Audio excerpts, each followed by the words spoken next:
And now, here's your host of Shaping Success, Wes Tankersley. What is up, everyone? Welcome to Shaping Success Morning Coffee, Robert Watson edition. This is Wednesday. We're doing the Ars Victorious, going through Robert's book. We've been doing this for, damn near 3-4 months now.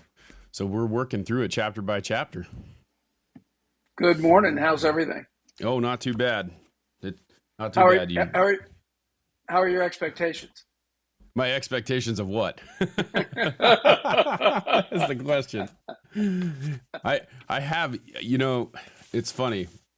That's a tough question to answer because my expectations are always so high, So the hope is that everything just keeps going, right? That's all there is to it. Just keep moving forward. That's all we can do. That's it.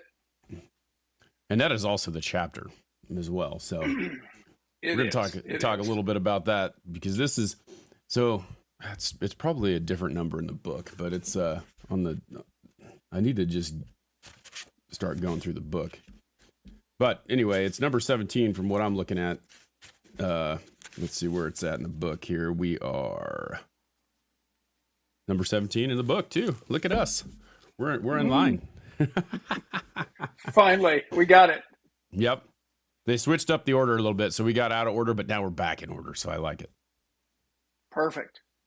So tell us a little bit about this one. Yeah, this was the oddest thing in our lives is forming our expectations. And the weird part about expectations are we don't even know necessarily what something looks like, right? For example, someone says that, I want to find a forever mate, right? And okay, well, what's that look like? What do the actions of a forever mate look like? And they're like, well, I don't know. I said, well, then how will you know what you're supposed to find? How can you align your expectations with reality when you don't actually have a set of expectations? And this all came about because I decided to reboot my life, career, whatever, to a kind of a 2.0.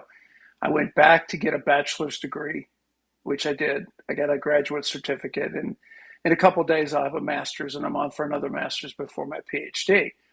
But the interesting part is of course, I'm in class with my undergrad with very young, at least in grad school, they get a little older. But the expectations you've seen the movies, right, where people go back to school, and it's always about going back for the parties, going back for all that kind of stuff. And, obviously I'm not back for that. I'm back for the education, what opportunities it presents itself. But my expectations were pretty reasonable, right? And it's when our expectations get unreasonable that we have a problem. For example, a friend yesterday got invited to the White House, right? Which is really a pretty cool thing. But the friend's not actually very much in love with the current administration. And I said, that's fine. But I said, you're not honoring the man. You're honoring the office. Right. I said, so when you change your expectations, right, of doing honor to your country, because that's an office you hold, not a man that holds the office. I said, how does that change your expectations of your trip? Oh, well, now I can relax and enjoy myself. I said, yeah, because you're no longer upset at him for a certain policy, whatever. That's just the government producing, but you're going there to honor the office and to spend some time in a landmark in American history. Right. That's really pretty cool. So when you reset the perspective and reset the expectations, all of a sudden it's like, well, I'm looking forward to going to the White House. Funny. Yeah, and it's always one of those things, like as you're talking about expectations and not knowing what they are, how can you really figure that out? It goes back to, and I was reminded of the book that I read by Stephen Covey about beginning with the end in mind, because that is very important to understand what the end goal is before you go to create the goal. Because if you don't know what that is, and how are you going to get there? How can you have proper expectations about what it's going to take to get there? Yeah, we talked about people wanting to, again, go back to the mate thing, because it's really, everybody pretty much understands it. When I was talking to a friend, the friend said, yeah, I was in love with my ex-husband based upon the idea of being in love with marriage. Right. I wasn't actually in love with my husband. I was in love with the idea of marriage. I said, isn't it interesting how your expectations were, you had this institutional fixation? That's really an interesting standard for your husband to try to keep, right? Because he's a flawed human being, right? We and all if are. you're right, and I said that's a really tough set of expectations when you put on somebody. And that's what we have to remember going into all of our situations, right? We start having to lower the expectations because there's people involved. And also feel like, why are we there? Ask the question, why are you there? Yep. And then all of a sudden your expectations come more in line. You begin to understand, hey, this is an opportunity to see the White House. This is an opportunity to do something not a lot of people get. Now all of a sudden it feels really good, right? It went from, I don't know how it's going to feel, to, wow, this feels really good. Yeah, and that's a whole other disconnect, right? Like, I mean, I feel like this is even an off-tangent topic, but like the reality of the situation is like growing up, the president of the United States, no matter who he was a very important person. This is the leader of our country. Whether we like the policies that he has or not, it's something that needs to be respected because we respect that person. And I think that level of respect for anyone, whatever side you're on, is like disappeared, right? Yeah. And that's, again, it's like going into classrooms and you have a teacher. This is a world you're familiar with. Right. The teacher holds a position in the community. Yes, the teacher's a person. They have different skills, different ways of approaching it. But they're still supposed to be honored as someone who is a public servant, right? Mm-hmm. Who is showing up every day, trying in many, many cases to give their best, right? Yep. And how are they treated? What are our expectations of how we should treat a teacher? Right. Right. Not just a student, but yeah. That has changed so much over time too. Like I feel like it's public servant has become, you do what I say, not what you're supposed to do, not what you studied to do, not what you've done all the research to do, not what you've done the work to learn so that you can show other people how to do it. It's like, nope, that's not what I want you to teach. You do what I say because I pay your bill. I pay your salary. It's just a weird deal. Yeah, if we were to go back 70 or 80 years and we looked at the pillars of our community, right? We would say who? Policemen, firemen, teachers, right? Yep. Why? Because they made our communities whole. They saved lives. They educated our kids, right? These are the long-term values we said we want. These are our expectations for our society. Right. Tell me that's the way everybody feels about firemen, policemen, and teachers now. I have to say, like, I'm guilty of thinking a lot of things as well, because it's just kind of one of those deals, because now it's just a different society, right? Because they inject these things that this is the expectation was like, if you are a pillar of the community, you should lead by example, right? And that's the hard part, is like that example is not being set either. So there's a little disconnect between both sides, right? Yeah. I love Charles Barkley, the basketball player, because he's so candid, right? Yeah. He said, right, he has the worst hook on a golf shot I have ever seen. Oh, terrible. That's another story. Oh, horrible. But the interesting part about him is he's always really, really honest. And he says, I'm not a role model. I'm a basketball player. Yep. Okay. And it's really true. What are you going to remember as a kid later on in life? Are you going to remember that teacher that invested in you? Or are you going to remember that power forward playing for the 76ers? Yep. Really? Who's going to invest in your life? Who's going to make a difference? Who are you going to cherish? Right? You're not going to cherish the power forward from the 76ers. You're just not.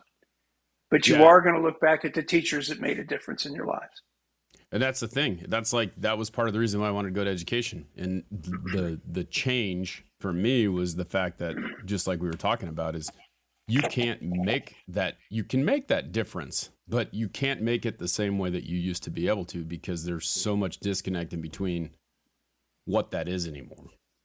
Yes, so that's very true. When this whole trophy mentality came into step where everyone should get a good grade, everyone should get a trophy, everyone should pass, everyone, the no child left behind thing. It's like, there are some people who just aren't going to do it. There are people who do not do the work. And just, those expectations of this is what you have to do in order to pass this class, in order to move on. Oh, you didn't pass? Okay, it's okay. We'll just give you a C, we'll let you go. Or we'll give you a D, we'll let you go. It's no big deal. We're just going to promote the problem. We're not going to teach you any skills to know that you have to finish what you started, And that's the hard part. It's like the parents just want the kids to be able to go. This isn't that important. Babysit my child while I go to work, and then I'll take care of it after they're done. It's a weird deal. I have a professor that I turned a paper in earlier in the year, and he said, your writing's like a work of art. You're painting. He said, however, do not let a strength become a weakness. Make sure you hammer home the points you're trying to make. Okay. Come forward 2.5 months to a paper I just turned in. Literally, he took the time, and he got the hard copy. So he took the time to quote a line from the paper because it was that good. Yeah. Because it was that solid at hitting the points, because he decided that it was important that I get better as a writer, right? Yep. I get better at making a point. And I was like, you have to be honored sometimes when people take the time to critique you, right? It's not a matter of, the ultimate statement of love is somebody who's pushing you. It's not a critique. It's a sign of, admiration. They think you're good and they want to make you better. And they think they can show you how. That's pretty cool. But again, your expectations have to be what? What does a grade mean? What does a critique mean? You may be good, but you can get better. Yeah. And that's what they're hired to do. They're hired to judge your work, to make sure that you met the expectation that was set forth by, like in a school setting, the expectation that was set forth for you to be able to be proficient in what you're doing. That grade, I'm in the 3rd grade. I have to do this much. And if I don't do this much, then I can't go on to the 4th grade. And now it's just kind of like, we'll just kind of push you, And I have the unique perspective of taking college courses at the undergraduate level, 40 years different, 40 years, 4 decades, an entire biblical generation. And I can tell you that the standards are lower. Right. Okay. The teaching in my way of looking at things is better. Okay. These teachers are better. Standards are lower. Yeah. Okay. But they really are. That's the one unique thing. This is me going on through multiple professors. They are nothing but fine, hardworking individuals, amazing contributors. I didn't have a bad one. And that's unique, right? Because I remember in the undergrad before that I had some bad professors. Right. Really did. I mean, guys that walked in and turned their back and went to the chalkboard and never looked back at me again for the entire class. Yep. These are the points that you need to know. And if you don't know them, then you're not going to pass. Exactly. And now all of a sudden I've got professors that are really invested in the students. So yes, the standards went down, but the professors are much more invested than they were 40 years ago. So there's good news. Yeah. And that's the tough part is that, I'm kind of in the same boat as you are. Like, I went to college when I graduated high school. I basically flunked out. I just wasn't ready. And then I went back, 15 years later and was 3.8 student through my undergrad, and then my master's. 1B. I was so mad. 1B. But I wanted a 4.0 in my master's so bad after I started realizing that I could do it. And then I just had this one instructor who just did not like the way that I wrote. And as you're talking about being more like getting to the point, I think that probably was it. Like, too much fluff sometimes, right? Like your point is there, but you put too much fluff in there, and then you got to find the point in the middle of all that. And it just sometimes dilutes what you're trying to say. Yeah. And again, from their perspective, they're the consumer and they are trying to be, again, their expectations as a consumer are, you need to make your point. Yeah. Don't fluff me, make your point, introduce your point, make your point, and drill home your point in the conclusion, right? Right. Again, wise advice for anybody. If we were in an elevator and I'm trying to pitch you, there's no fluff. Yep. Right? Zero fluff. Okay, let's see what we can do in this 7 or 10 seconds or 15 seconds, whatever I get. So this expectation is really amazing. And I think the chapter in the book wanders on from expectations to cardiovascular risk, okay, in the elderly or older based upon what? Their expectations for life. In other words, if you believe you're a 60-year-old and a 60-year-old means you're being a doddering old, person that can't run, can't do whatever, then that's what you're going to find. You can often find exactly what you're looking for. Yep. But what if you change your expectations and your expectations are, I don't ever have to get old. I don't have to get old. Right. And people are like, well, that's nuts. Really? Why? Who told you have to get old? You're just counting birthdays. But what if you just pushed harder? What if you looked at the best technology for vitamins and supplements and eating? What if you did all that? Do you have to get old? Well, guess what they're finding out? You don't. Now, are you going to get old? Sure. And things are going to wear out. Absolutely. But you don't have to get old as fast as they originally thought. Well, it's just like a lot of things that you and I do. I mean, you much more than me, obviously, with the running and with the reading and with all that stuff. Like, it's funny how you watch, like, my grandmother was a good example of this. Love my grandmother. She passed away a couple years ago, and she was 96, 97 years old. My grandfather passed away, 20 years before she did. And so you see kind of like the way that those things have happened. And you look at like the mentality of what's going on. It's kind of like, well, my grandfather passed away and she was a different person because she missed my grandfather and she wanted to be with him. And then that mentality that like, well, I'm just going to die. I'm going to go there. I'm going to do this. And this is what happens. Yeah. Like I see these all the time where a couple has been together for so long, 50 years, 60 years or whatever. And then they lose their mate. And next thing they know, they just start going downhill because they don't need to, like they have nothing to live for. And if you have that expectation that I want to live to be 100 instead of I'm only going to live to be 60, you think you're going to make it a little bit longer by doing those things, like by preparing, like I'm going to keep reading, I'm going to keep writing, I'm going to keep taking those supplements, I'm going to keep exercising, I'm going to do all those things to make my situation better so that I don't. And that's kind of the thing. You got to have the will to live, really. Yeah, and it becomes a statement of purpose, right? But the purpose is based upon expectations. In other words, is this something achievable? I'm in the luxury position, and I consider it a luxury, where my birth mother and father are both still alive and thriving. Mm-hmm. Neither one of them have any history of anything, right? So I don't have any blockades in my way to, they're probably, God bless them, they probably live to be 100. Well, I'll do better. Yep. What one person can do, I can do too. And the demands we have to make on ourselves are simply a set of our expectations on ourselves. As you were saying before, your expectations are so high. What you really means is your demands for yourself are so high. Right. Right. I'm demanding myself to be better. I'm going through a position where I'm going to take a position at another university, and it's a good position. Don't get me wrong. It wasn't exactly where I thought I would be. So I'm kind of realigning my purpose and realigning everywhere I'm at. And one of my friends asked me, well, are you depressed? And I said, no, well, you're not your usual jovial self. I said, well, I'm working my way through it to try to figure out, to realign my purpose. In other words, this is an opportunity. A door has opened, right?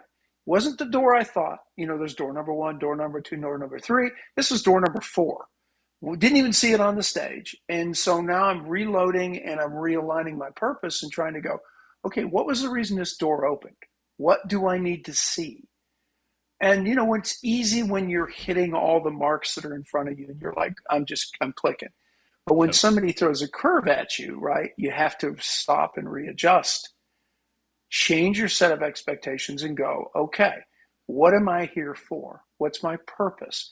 And we found in the research that when you had a will and a purpose, your cardiovascular risk went down immensely. Why? Because you basically were not going to let anything get in your way. Right. You weren't deteriorating because there wasn't the demand pull in your life was incredible. You were literally demanding enough out of yourself to where you said, listen, not only am I going to live on, but I don't care about any of this other crap. Yep. Now, you still have to do things. You still have to eat well and work out. Right. It's not a panacea for everything.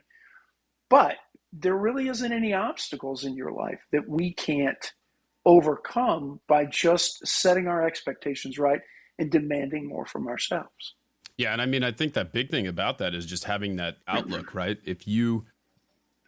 I've talked about this a lot of times on like kind of my episodes when I'm by myself, but like if you are around people who are talking negative or talking down to everything that you do all the time, that's going to bring you in that place. It's like the same thing.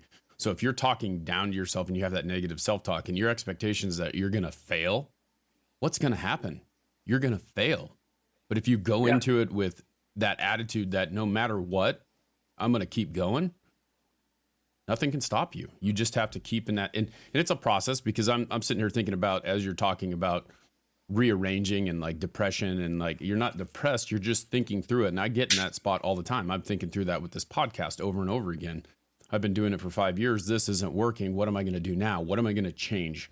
And listening to people's critiques, right? Like people think of criticism as a negative thing, but it's something that if you take all that criticism that you get, you don't have to listen to it. You don't have to do it, but maybe there's some good points in what other people are telling you. And if you dismiss it, then you're really doing yourself a disservice because there could be something that's going to give you that one more inch that will get you that over the mountain.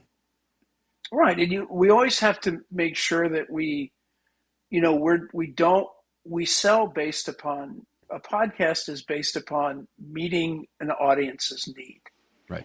Okay. So the question is what is the audience and what is their need? Okay. And then we just have to craft it in a way that meets their need. And we've got in this idea where our expectations are, well, if I write a book that's really good, that it will just fly off the shelves. Right. Well, why? Why will it fly off the shelves? What makes it different? Why? Right. What makes it any different than anybody else's book? And then you start realizing, just like everything else, you might want to take things slower and do things with a little different traction. In other words, just start in first gear. Don't start in fourth. Yep. Right? And just grind it out. Right. Is it okay if you're supposed to sell 10,000 books, do you need to do it on day one? Or do you need to do it over a year where you grind it out and you just don't quit? Right.